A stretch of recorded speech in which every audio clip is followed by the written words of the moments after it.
아멘. 예, 어제로 우리 경주에서 열리는 에이펙이 마무리가 되었습니다. 아시아 태평양 지역의 국가의 원수들이 모여서 정상회담을 하고 지난 한 주가 정치적으로 그다음에 군사적으로 경제적으로 아주 화려한 슈퍼 위크가 지난주에 있었습니다. 국가의 최고의 책임자들이 모여서 정상회담을 하고 우리가 또 이슈가 되었던 것이 정상회담한 국가 이제 대통령들한테 어떤 선물을 이렇게 하느냐가 많은 관심이 있었죠. 세계 최강국이라고 할 수 있는 미국의 트럼프 대통령에게는 우리 이재명 대통령이 이제 대한민국 최고의 훈장이라고 할 수 있는 무궁화 대훈장과 신라의 이제 금관, 모형 금관을 이제 선물로 이렇게 제공한 것이 우리 뉴스에서 봤습니다. 근데 그 전에는 이제 국가의 그런 대통령 원수들에게 대한민국에서는 도자기를 이제 잘 선물했다라고 합니다. 여러분, 도자기는 단점이 딱 하나가 있죠. 자칫 잘못하면 잘 깨지는 것이 이제 단점입니다. 저도 평생에 딱 한 번 그 백자를 선물을 받았는데 집에 거실에 이렇게 놔뒀는데 어쨌든 백자 굉장히 고가였습니다. 근데 우리 아들이 이제 야구방망이로 휘두르고 있길래 제가 옆에서 깬다이 깬다 이랬는데 와장창창 이렇게 도자기를 깬 이런 게 있는데 보관을 잘못하고 움직일 때 이사할 때 깨지는 경우가 많이 있죠.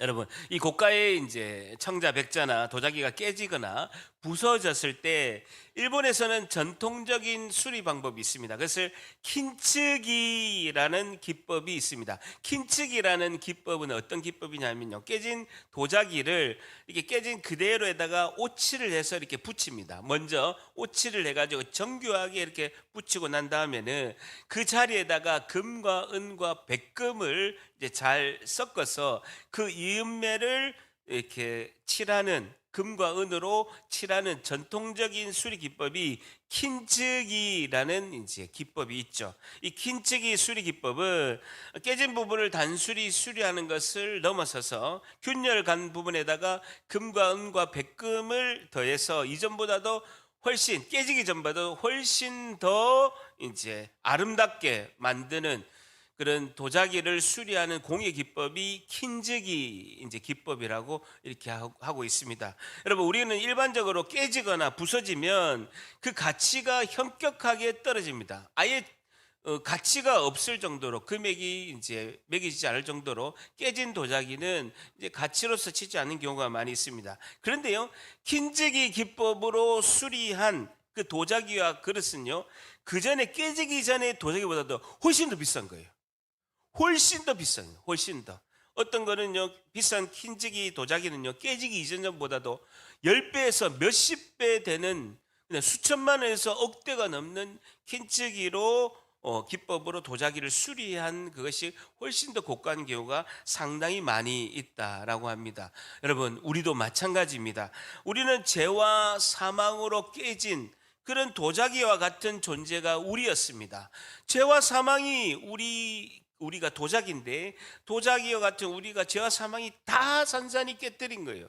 그것을 하나님께서 토기장이신 하나님께서 그 도자기 하나하나를 오칠을 하고 금과 은으로 다 이제 킨즈기 기법으로 수리한 것처럼 예수님의 그 생명의 살과 피로 그 우리를, 깨진 도자기를 다 이어서 더 고귀한 존재로 만드신 줄 믿습니다. 우리가 리모델링이 된 거예요. 리모델링이 되어서 예수님의 살과 피로 우리가 다 붙어진, 수리된 우리는 하나님의 자녀로 리모델링이 되어서 이전보다 더 훨씬 더 아름다운 존재가 된 줄 믿습니다.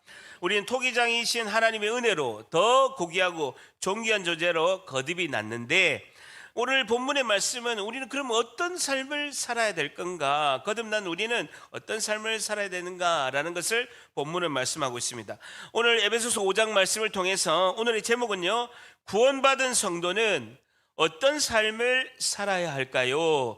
구원받은 성도는 어떤 삶을 살아야 할까요? 구원받은 성도는 어떤 삶을 살아야 할까요에 대한 교훈을 얻고자 합니다. 우리는 다 부서진 그런 도자기와 같은 존재인데, 하나님께서 예수님의 살과 피로 우리를 다 복원시키셔서 다 수리하셔서 오히려 더 존귀하고 더 아름다운 존재로 만듦을 받은 우리는 어떤 삶을 살아야 할 것인가? 에베소서 5장은 말씀하고 있습니다. 자, 5장 1절 같이 있습니다. 시작. 그러므로 사랑을 받는 자녀같이 너희는 하나님을 본받는 자가 되고, 출처 보세요. 너희는 하나님을 본받는 자가 되고라는 것입니다. 토기장이 하나님의 은혜로 더 고귀한 존재로 우리가 거듭났기 때문에 궁극적으로 누구를요? 하나님을 본받으라라고 말씀하고 있습니다. 근데 여러분, 문제는 뭐냐면요, 하나님이 눈에 보입니까? 안 보입니까? 하나님이 눈에 보여요? 안 보여요? 눈에 보인다는 분은요, 잠깐 목욕실로 와야 됩니다. 하나님이 영이시기 때문에, 영으로 존재하시기 때문에 우리 눈에는 하나님이 보이시지 않은 거죠. 그래서 하나님께서 우리 앞에 하나님은 어떠한 분이신가, 하나님은 어떠한 분이신가를 알려주시기 위해서 하나님께서 우리 눈에 보이는 사람이 되셔서, 하나님이 사람이 되셔서 이 땅에 오신 분이 누굽니까? 예수님이십니다. 예수님이 사람이 되셔서 이 땅에 오시게 된 것이죠. 그분이 예수님이시죠. 그런 예수님은 어떠한 삶을 사시는가, 어떠한 분이신가 하는 것이 2절 말씀입니다. 2절 같이 있습니다. 시작.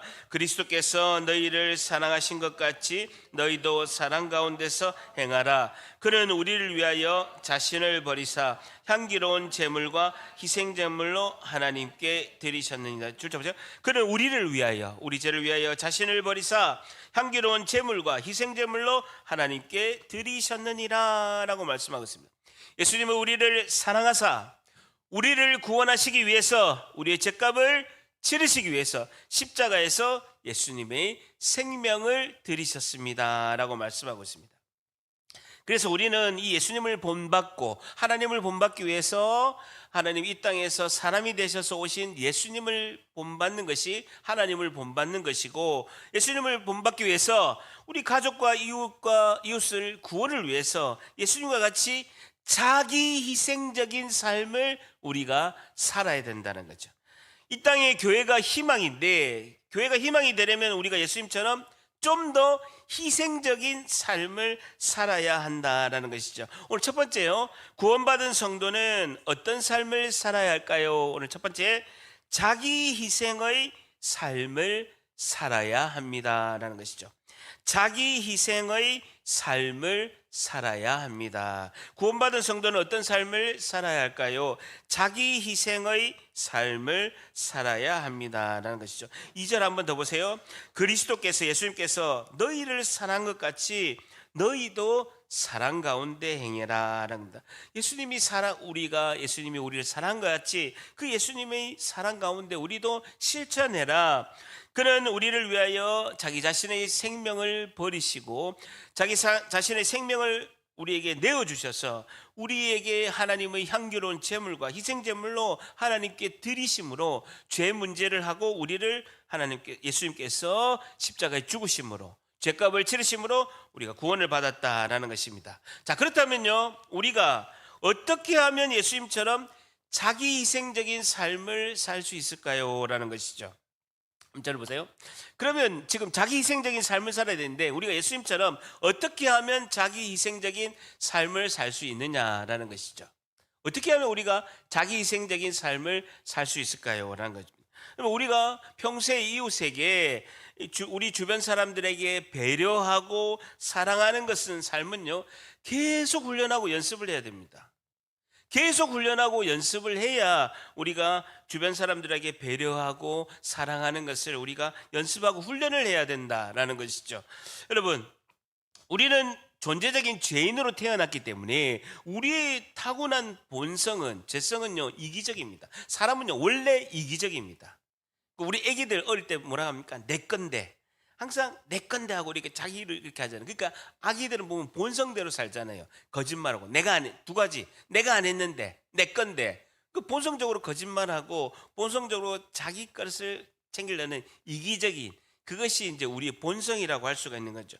근데 예수님께서는요, 십자가에 달려 죽으시면서도 한편의 강도를 구원하시기 위해서 너가 오늘 나와 함께 낙원에 있으리라, 십자가에 죽으시면서도 한 명을 생명을 살리기 위해서 예수님께서 너와 내가 낙원에 있으리라 한 명조차도 마지막까지 십자가에 죽으시면서도 한편의 강도를 살리신 그것을 구원을 베푸신 분이 예수님이시죠. 그렇기 때문에요, 우리가 이기적인 삶을 버리고 다른 사람에게 배려하고 다른 사람에게 희생하기 위한 그 예수님을 우리가 닮아가려면요, 의식적으로 생각을 해야 됩니다.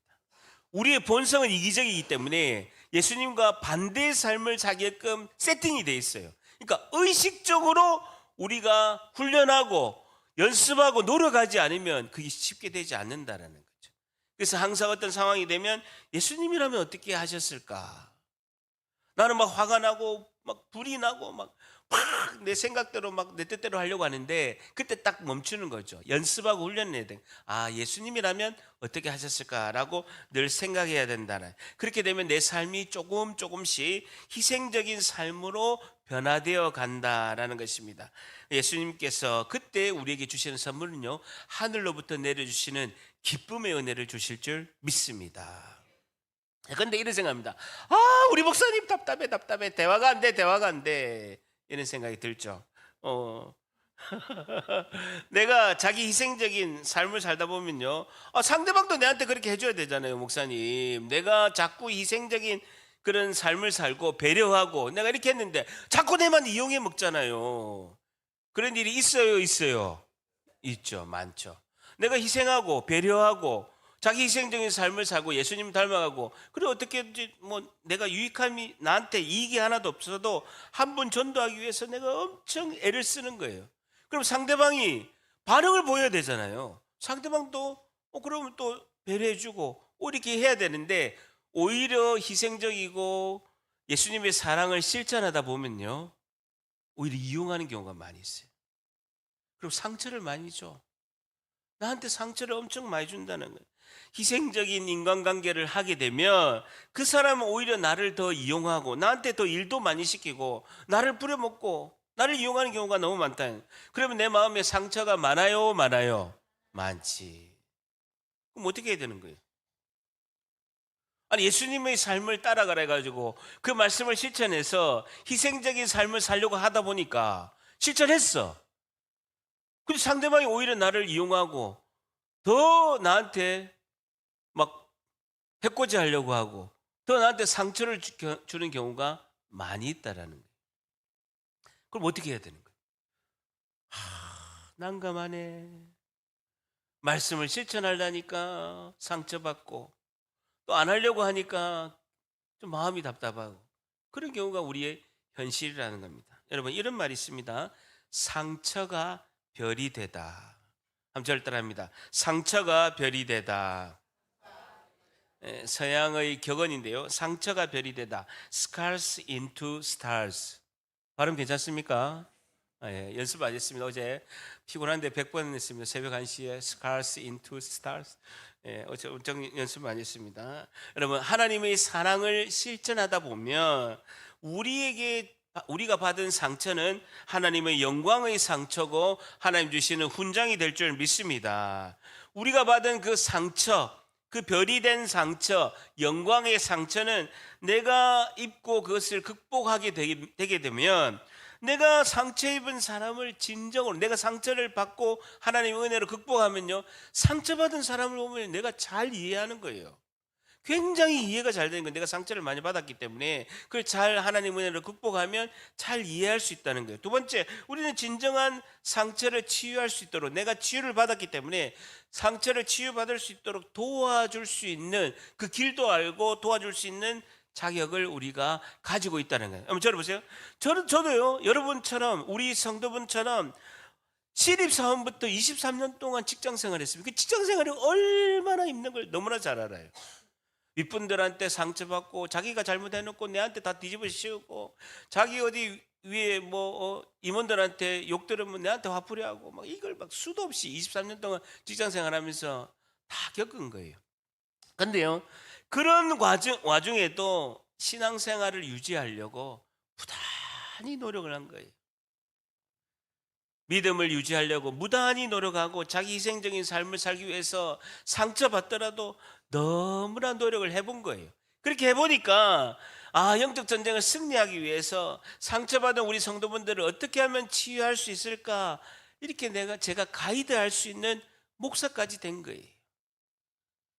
우리가 하나님의 은혜로 치유할 수 있도록 우리가 가이드를 하려면 그 하나님 받은 상처를 치유받는 우리가 은혜를 먼저 경험해야 될 줄 믿습니다. 자, 그래서 성도들의 삶으로 살아가는데 많은 영적 전쟁을 우리가 도덕적인 시험의 공격이 있을 것을 3절부터 말씀하고 있습니다. 성도로서의 삶을 살아가려고 하는데 많은 영적 전쟁과 도덕적인 시험의 공격이 있음을 3절부터 말씀하고 있습니다. 3절 같이 있습니다. 시작. 음행과 온갖 더러운 것과 탐욕은 너희 중에서 그 이름조차도 부르지 말라. 이는 성도에게 마땅한 바라. 주저 보세요. 음행과 온갖 더러운 것과 탐욕은 너희, 탐욕 동그라미 치죠.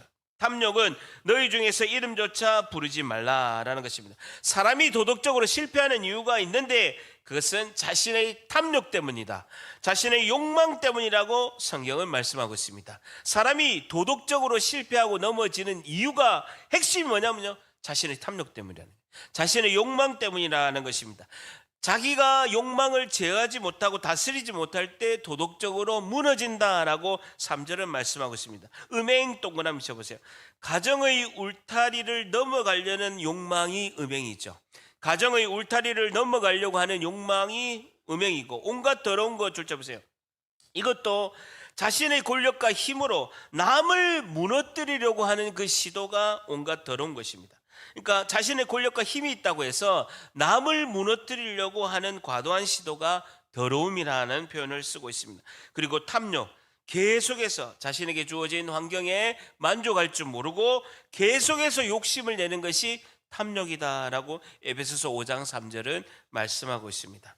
한 번 더 3절 같이 있습니다. 시작. 음행과 온갖 더러운 것과 탐욕은 너희 중에서 그 이름조차도 부르지 말라. 이는 성도에게 마땅한 바니라라는 겁니다.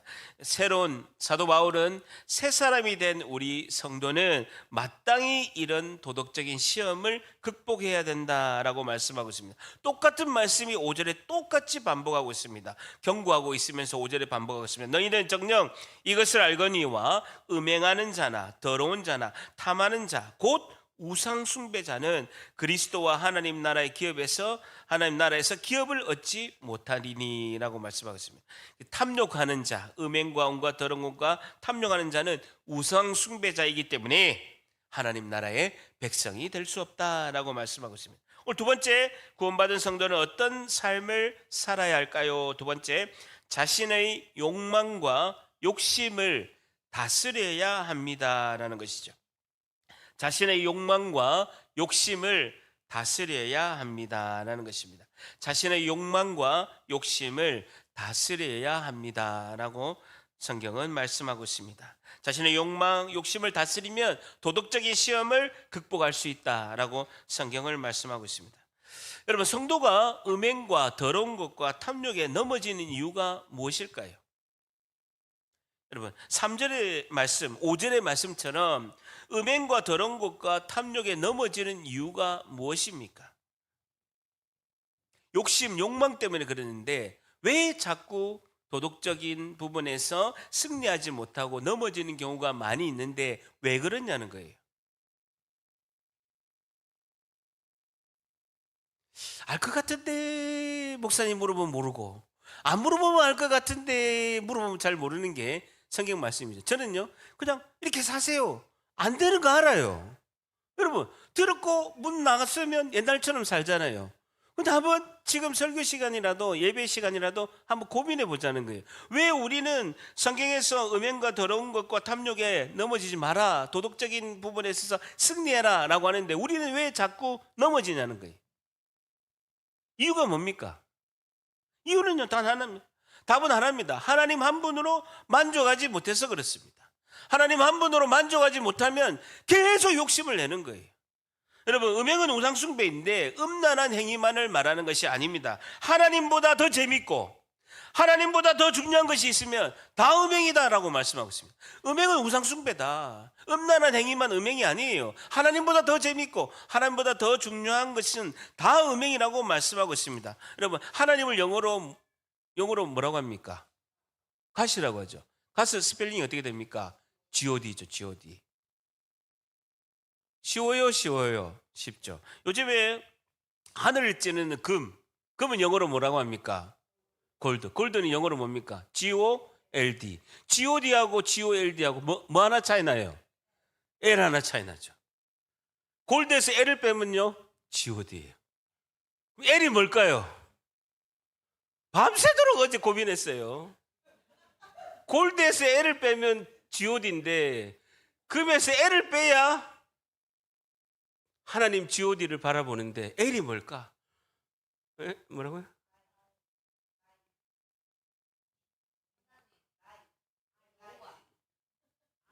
L이 뭐냐니까 L. L-I, 라이. 그럼 설교 다 틀어지는데.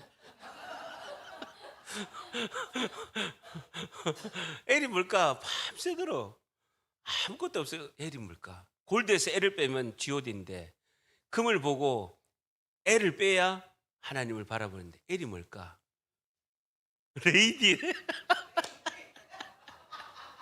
레이디. 장대웅 집사님 제자리에 앉더니만 번뜩한 이야기를 하십니다. 우리 아영이 입시를 위해서 여기까지 왔어요. 요 앞에까지 왔습니다. 다음에는 여기 올 줄 믿습니다. 랩, 웃음. L-A-U-G-H, 랩. 예, 만족하는 웃음. 그러니까 저를 따라합니다. 급을 보고 웃지 않으면 하나님이 보입니다.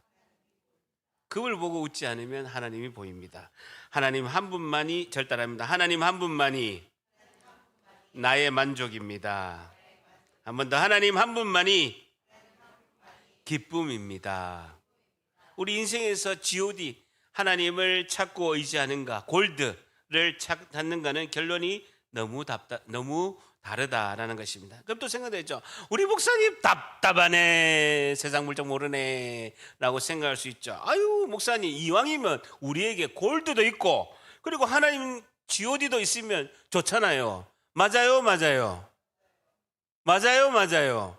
아니, 목사님 하나님 G.O.D도 있고 우리에게 골드도 있으면 더 좋잖아요. 이왕이면 세옹지마 금도 있으면 좋잖아요 라고 이렇게 하십니다. 여러분, 우리에게 금이 많으면요 예배 자리에 아무도 안 옵니다. 하와이 호놀룰루 가 있지 여기에 예배할 사람 아무도 없습니다.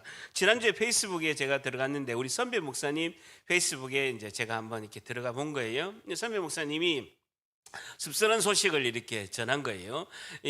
저보다 한 9살 정도 많은 선배 목사님인데 신학대학원의 이제 동기 목사님이 교회를 개척해 가지고 열심히 묵묵히 어렵게 개척교회를 열심히 잘 섬긴 거예요. 근데 그 옛날에 어떤 분이 그 목사님한테 비트코인을 사라고 한 거야. 몇만 원 할 때, 아주 옛날에 초창기에 비트코인을 살 때 몇만 원에 비트코인을 구입한 거예요. 근데 그 몇만 원에 구입한 비트코인이 1억 6천이 된 거예요. 놀라지도 않네. 많이 있는 모양이네요. 하나가 1억 6천이 된 거예요. 3, 4만 원 하던 게 1억 6천이 이제 된 거죠. 그래서 상상할 수 없는 부자가 된 거예요. 여러분, 우리 생각하는 몇십억 대가 아닙니다. 상상할 수 없는 부자가 돼요. 옛날에 몇백만 원치 샀으면 지금 한 3, 400억 하는 거예요. 3만 원 하던 게 1억 6천이 했다. 그래서 목사님이 페이스북에 뭐라고 쓰냐면요, 개척교회 하다가 목회를 이렇게 힘들게 하는 그분이 교회 문 닫고 외국에 이민 갔다고, 하나님을 저버린 우리 동기 목사가 마음에 아프다라고 이렇게 페이스북에 올린 거예요. 여러분, 내 인생 다 바쳐서 주님만 섬기고 한 영혼 구원하는데 쓰임받기 위해서 목숨 건 사람들이 목사입니다. 그런 목사도요, 여러분, 골드 앞에서는, 비트코인 앞에서는 다 버리고 이민 간다라는 거예요. 근데 오죽하면 성도는 오죽하겠습니까? 여러분, 마태복음 6장 24절에 예수님께서 이렇게 직접 말씀하십니다. 한 사람이 두 주인을 섬기지 못할 것이니 너희가 하나님과 재물을 겸하여 섬기지 못하느니라. 누가복음 16장 13절에도 집 하인이 두 주인을 섬길 수 없나니 너희는 하나님과 재물을 겸하여 섬길 수 없느니라 라고 말씀하고, 예수님도 너무 잘 아는 거예요. god하고 골드가 동급이라고 성도들은 생각한다라는 거예요. GOD하고 GOLD를 동급이라고 생각한다. 두 주인을 섬길 수 없다라고 예수님이 직접 말씀하고 있습니다. 하나님과 물질을 동시에 섬기려고 하는 시도는요, 신앙을 타협하게 하고 하나님을 온전히 따를 수 없는 결론으로 이끈다라는 것입니다. 여러분, 근데 우리가 또 이렇게 한 번 더 질문할 수 있죠. 목사님, 나는 다 할 수 있어요. 저 집사님은 못해도 나는 다 할 수 있어요. 그러니까 물질의 복을 주세요. 나는 분명히, 베드로 그랬잖아요. 예수님 십자가 못 박기 몇 시간 전에 다 주를 버릴지라도 나 하나는 안 그렇다. 그러니까 예수님께서 닭 울기 전에 너 3번 부인한다는 것처럼 우리도 그래 이야기할 수 있습니다. 아니, 골도 주보세요. 나 진짜 신앙생활 잘할 수 있어요. 라고 이야기를 해요? 하죠. 근데 그러려면요, 물질의 개념을 정확하게 우리가 가지고 있어야 됩니다.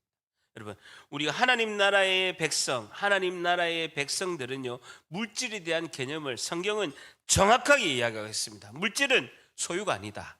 청지기 개념이다. 관리자 개념이다. 라고 성경은 분명히 말씀하고 있습니다. 청지기는 뭡니까? 자신이 맡은 것을 주인이 주신 하나님의 뜻대로 잘 관리하는 사람이에요. 관리하는 사람, 소유자가 아니고 관리하는 사람이다. 물질의 주인은 하나님이심을 인정하고 잘 관리하는 사람이다라고 성경은 말씀하고 있습니다. 청지기로서의 물질의 통로로 사용된다라는 거죠. 베드로전서 4장 10절에는 이렇게 말씀하고 있습니다. 각각 은사를 받은 대로 하나님의 여러 가지 은혜를 맡은 선한 청지기 같이 서로 봉사하라라고 말씀하고 있습니다.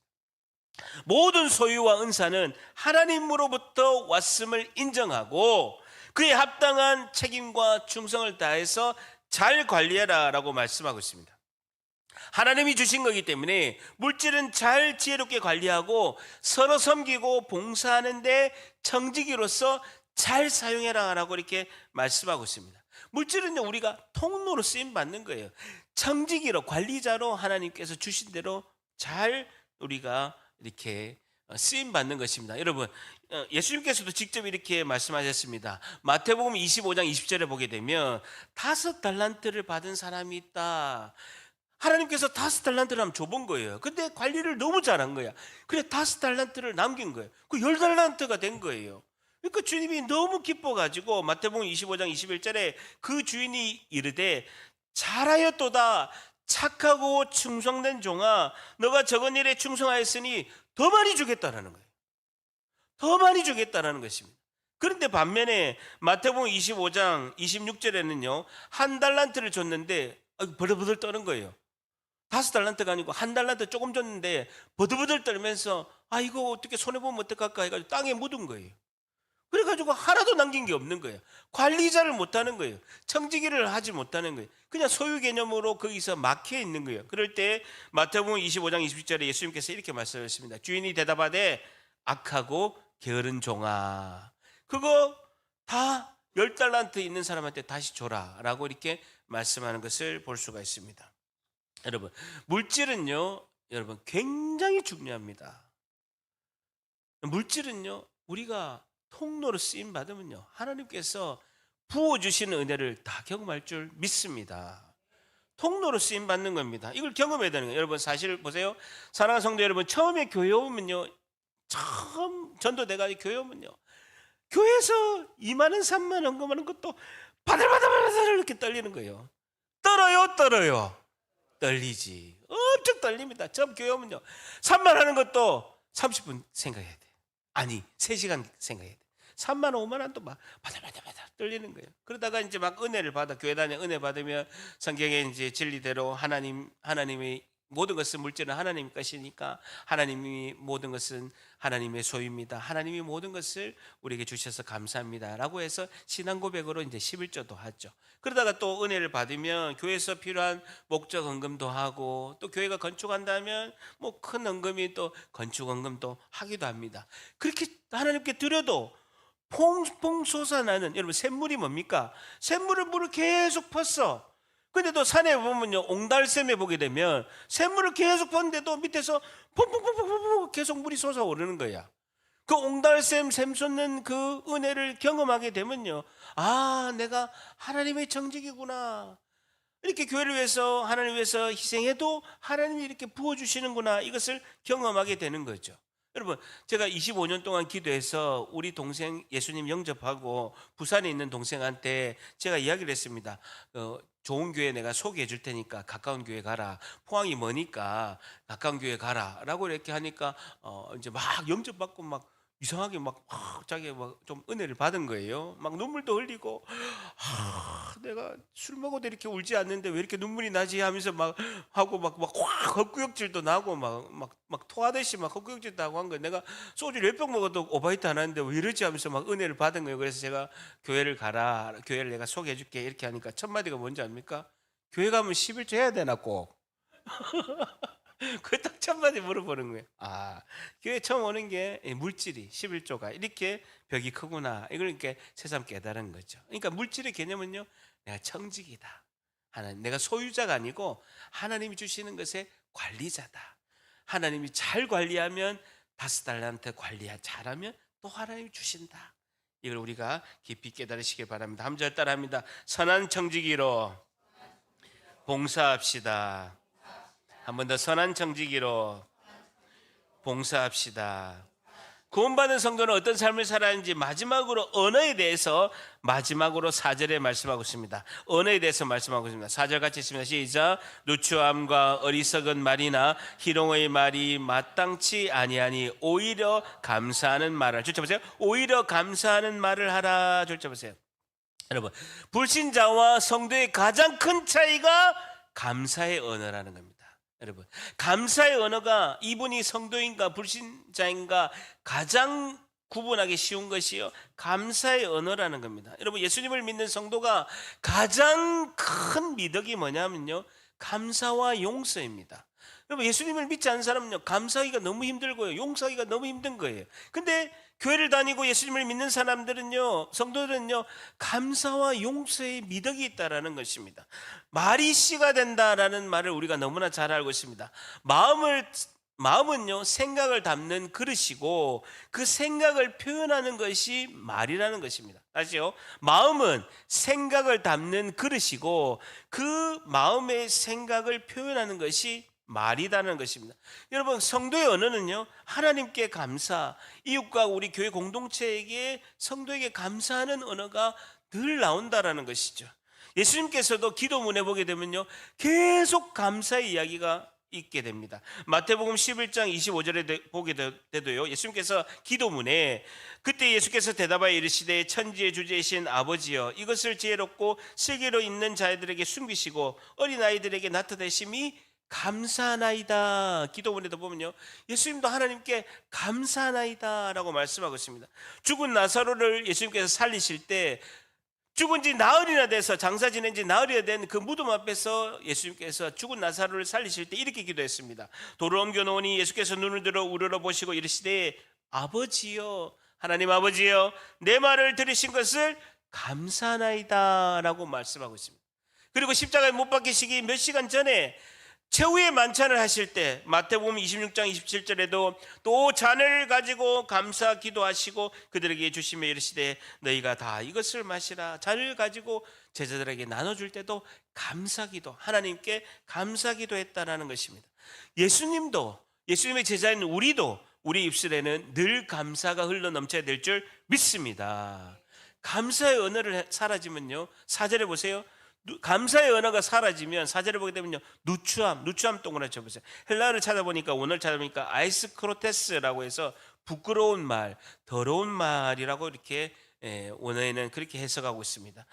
감사의 언어가 사라지면요, 부끄러운 말, 더러운 말을 하게 되고요, 어리석은 말을 하게 되고 희롱하는 말을 우리 입에 늘 담고 있다라고 말씀하고 있습니다. 오늘 마지막 세 번째, 구원받은 성도는 어떤 삶을 살아야 할까요? 세 번째, 감사의 언어를 늘 사용해야 합니다라는 것이죠. 감사의 언어를 늘 사용해야 합니다라는 것입니다. 감사의 언어를 늘 사용해야 합니다라는 것이죠. 여러분, 교회를 다니면서 우리 삶이 변화되었다라고 할 때 제일 먼저 바뀌는 것이 말이죠. 언어가 제일 먼저 바뀌게 되어 있습니다. 감사의 언어도 계속해서 연습하고 훈련을 해야 된다라는 것입니다. 희생적인 삶도 우리가 이제 상처가 별이 되다라는 것처럼 우리가 연습하고 훈련해야 되는 것처럼 감사하는 언어도 계속 연습해서 훈련해야 된다는 거예요. 여러분 경상도 사람들은요 표현을 잘 안 해. 예? 우리 부모님도 고맙고 음식도 맛있는데 참아 막 어떻게든지 이거 맛있네 이렇게 해줘서 고마워라고 하면 되는데 안 해 표현을. 가면서 운전하면서 씩 웃어요. 안 해 표현을 안 해. 안 하는 경우가 많아요. 여러분 감사의 제일 중요한 것은요 타이밍입니다. 여러분 감사에 있어서 제일 중요한 건 타이밍입니다. 여러분 어떤 분이 어쨌든 간에 맛있는 식사를 사준 거예요. 그래서 맛있는 식사를 잘 대접받은 거예요. 근데 한 달이 지났어. 그때 한 달 전에 밥 사줘서 고마워. 그 감사가 아니죠. 효과가 전혀 없다라는 거예요. 여러분 감사는 여러분 이런 말이 있습니다. 감사와 보고는 즉시 하라. 그러면 출세한다. 다시 감사와 보고는 즉시 하라. 그러면 출세한다. 누가 한 말입니까? 장성동의 김병수 목사가 한 말이에요. 세상에 없는 말이에요. 제가 출세할 때 감사와 보고는 즉시 하라. 감사는 즉시 하고 보고도 즉시 해라. 그러면 출세한다. 이런 말이 있습니다. 직장 생활에 도움 됩니다. 예. 어쨌든 데살로니가전서 5장 18절에 범사에 감사하라. 이것이 그리스도 안에서 너희를 향하신 하나님의 뜻이니라. 에베소서 5장 20절에도 범사에 우리 주 예수 그리스도의 이름으로 항상 하나님 아버지께 감사하며라고 말씀하고 있습니다. 여러분 범사가 뭡니까? 모든 것이죠. 모든 것, 전체 모든 것에 어떤 것이든지 감사해라라고 말씀하고 있습니다. 여러분 우리 인생을 살다 보면요 기쁜 일이 많아요, 근심하고 걱정하는 일이 많아요. 다시요. 우리 인생을 살아갈 때 기쁘고 너무나 잘 되고 건강하고 된 일이 잘 되고 주식 사면 2배 3배 막 일주일씩 뛰고 몸도 하나도 안 아프고 이런 일이 많아요. 근심 걱정 이렇게 고민할 일이 많아요. 고민할 일이 많지. 근데 범사에 감사하라라는 것은요 모든 것에 감사라는 거예요. 고난과 고통 중에서도 감사하고 기쁜 일이 있을 때도 감사라라고 말씀하고 있습니다. 목사님 답답하네. 고통과 고민 중에 어떻게 감사합니까? 라는 것이죠. 그러면요 그렇게 하려면 어떻게 해야 되느냐? 우리가 신앙에 있어서 가장 중요한 기초가 있어요. 신앙에 있어서 가장 중요한 기초가 있다는 거예요. 모든 일에 어떻게 감사합니까? 고통과 고난 중에 어떻게 목사님 감사합니까? 라고 질문할 수가 있습니다. 환난과 역경 가운데서도 우리가 더 나빠지지 않은 것에 하나님 감사하고 오늘도 하루를 버틸 수 있도록 은혜 주심에 하나님 감사합니다라고 어떻게 기도가 나오냐는 거예요. 그는 목사님이나 하지 나는 못해요. 더 환난과 역경을 당하지 않도록 더 나빠지지 않도록 지켜주셔서 감사합니다. 오늘 하루를 버틸 수 있도록 은혜 주셔서 감사합니다. 어떻게 그런 기도를 할 수 있냐는 거예요. 내가 신앙이 약한데 어떻게 기도할 수 있냐는 거예요. 여러분 중요한 원리가 있습니다. 신앙에서 가장 기초고 가장 뿌리면서 가장 중요한 원리가 있습니다. 이거 하나만 우리가 알고 있으면요 절대로 우리가 범사에 감사하다라는 것이 내가 실제로 실천할 수 있는 것이라고 분명히 우리가 인식할 수 있다라는. 그것은 첫째는 뭐냐면요 하나님은 선하시다라는 겁니다. 저를 따라합니다. 하나님은 선하시다. 한 번 더. 하나님은 선하시다. 두 번째, 하나님은 언제나 옳습니다. 하나님은 언제나 옳습니다. 성경이 이렇게 말씀하고 있습니다. 내 생각은 너희와 다르다라는 거예요. 내 생각은 너희와 다르다. 우리 애들은요 조금만 하면 징징징하고 막 투정 부리잖아요. 부모가 보면 뻔히 보이잖아요. 조금만 지나면 이렇게 될 건데 다 보이잖아요. 근데 자녀들은요 징징거리면서 막 불평하는 거예요. 땡깡 부리고 하는 거예요. 근데 부모가 보면 인생을 오래 살고 부모가 보면요 뭐 금방 해결할 건 다 알고 있는 거죠. 마찬가지로 우리가 분명히 깨달아야 하는 것은요 하나님은 선하신 분이신 줄 믿습니다. 고난이 와도 하나님은 선하신 분이야. 하나님의 뜻이 있을 거야. 하나님은 우리와 다르고 온 우주 만물을 창조하시고 온 우주 만물을 운행하시고 천지의 주제가 되시는 하나님은 언제나 옳으신 줄 믿습니다. 그분은 정확하신 분이에요. 1.1에게 오차도 없이 정확하게 나를 위하여 항상 하나님은 선하시고 옳은 길로 우리를 인도하실 줄 믿습니다. 이거 붙잡아야 됩니다. 이거 절대로 시험 들지 않아요. 여러분, 하나님은 선하시다. 하나님은 선하신 분이시다. 하나님이 하시는 일은 언제나 옳으시다. 이거를 우리가 붙잡아야 될 줄 믿습니다. 여러분, 예수님께서도 요한복음 9장 1절에 보게 되면요, 예수님이 길을 가실 때 맹인을 본 거예요. 태어날 때부터 맹인이야. 그 예수님의 제자들이 9장 2절에, 요한복음 9장 2절에 이렇게 물어봅니다. 랍비여, 이 사람은 맹인으로 태어난 것이 누구의 죄 때문입니까? 이 사람 죄 때문입니까? 그 부모의 죄 때문입니까? 라고 예수님께 물어봤죠. 예수님께서 요한복음 9장 3절에 예수께서 대답하여 이르시되 이 사람이나 그 부모의 죄로 인한 것이 아니다. 그에게서 하나님이 하시는 일을 나타내고자 하심이라. 하나님이 하실 일이 있다라는 거예요. 우리의 고난과 고통을 통해서도 하나님이 하실 일이 있는 줄 믿습니다. 하나님이 영광 받으시기 위해서 하나님이 하신다라는 거예요. 그러기 위해서는요, 하나님은 선하신 분이시다. 하나님은 언제나 옳습니다. 이 진리를 우리가 굳건히 붙잡아야 될 줄 믿습니다. 여러분, 1년 동안 우리가 하나님께 감사하는 추수감사절을 2주 앞두고 있습니다. 우리의 언어가 1년 동안 우리를 지켜주시고 보호하시고 오늘까지 이끄신 하나님께 감사와 찬양으로 채워줄 줄 믿습니다. 예수님께서는 우리를 구원하시기 위해서 십자가에 죽으시고 그 처절한 죽음 가운데서도 하나님께 감사의 기도를 드렸습니다. 우리를 위해 십자가에 죽으시고 부활하신 그 예수님만이 우리의 소망이고 희망인 줄 믿습니다. 우리 모두가 하나님을 본받고 예수님을 닮아서 우리의 삶이 리모델링 되는 은혜를 누리시기를 주님의 이름으로 간절히 축복합니다. 기도하겠습니다.